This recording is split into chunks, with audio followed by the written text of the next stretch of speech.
The morning greeted us with an eerie stillness. The red glow of the bleeding crags was softer now, its once pulsing veins dimmed after the battle with the Guardian.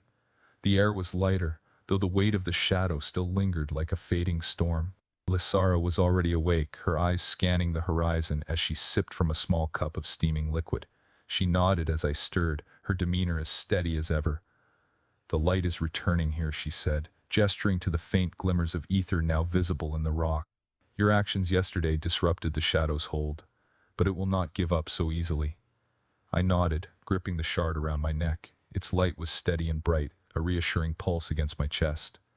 "How far until we're out of the crags?" I asked, pulling on my pack. "Half a day's journey," Lysara said, "but the shadow will not let us leave without a fight." As we traveled deeper into the bleeding crags, the terrain began to shift again. The jagged cliffs grew steeper, their red veins now glowing faintly with etheric light. The whispers were quieter, almost hesitant, but they hadn't disappeared entirely. "You have delayed the inevitable," they hissed faintly, "but the Master stirs. Your light will not save you." I forced myself to focus on the path ahead, ignoring the voices. Lysara glanced at me, her silver eyes sharp. "The shadow grows more desperate," she said. "It knows you're a threat." "Good," I muttered. "Let it worry about me for a change." By midday we reached a narrow gorge where the ether flowed freely in shimmering streams that wove through the rocks like living veins of light. It was beautiful, almost serene, but Lysara's expression was tense. "This place is not as it seems," she said, drawing her blade. "The ether here is too strong, too concentrated. It's a trap." As if on cue, the whispers surged, louder and more insistent. "You will not leave this place alive."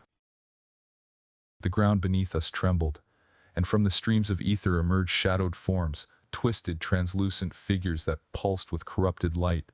They moved like liquid, their shapes shifting and reforming as they advanced.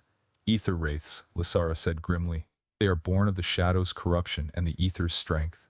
They will not fall easily." The wraiths attacked in a coordinated wave, their movements unnervingly fast. I raised the shard, its light flaring as I summoned a barrier to block their initial strike.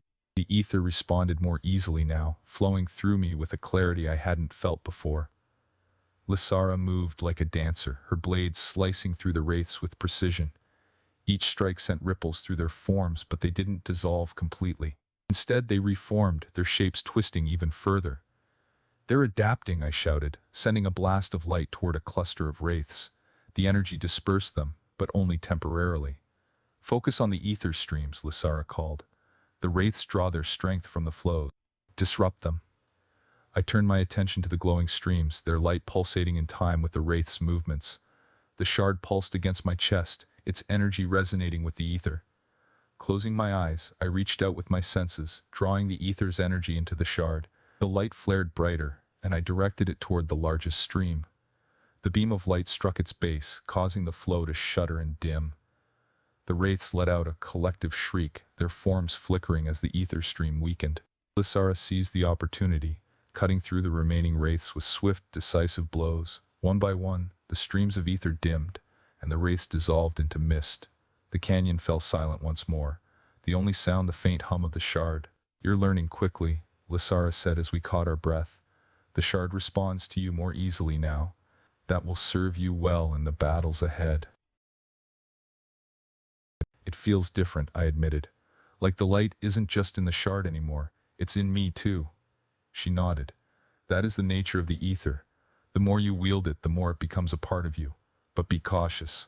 The shadow will seek to exploit that connection." We pressed on, the gorge opening into a wide plateau bathed in the soft glow of the ether. The red cliffs were less ominous now, their veins pulsing with a steady, natural rhythm. As we set up camp for the night, I couldn't help but feel a small sense of victory. The crags were still dangerous, but their light was returning. "Today was a step forward," Lysara said as we sat by the fire. "But the shadow will not let this go unanswered. Be prepared for what lies ahead." I nodded, her words a reminder of the challenges still to come. That night, as I lay beneath the red-hued sky, the whispers were faint, almost distant. The shard's light pulsed steadily against my chest, its warmth a constant reassurance. The bleeding crags were nearly behind us, but the path ahead was uncertain. The Watcher's warning about the Shadow's master lingered in my mind, a dark cloud over the victories we'd achieved. For now, though, I allowed myself a moment of rest. Tomorrow would bring new trials, but the light was still with me, and as long as it was, I wouldn't stop fighting.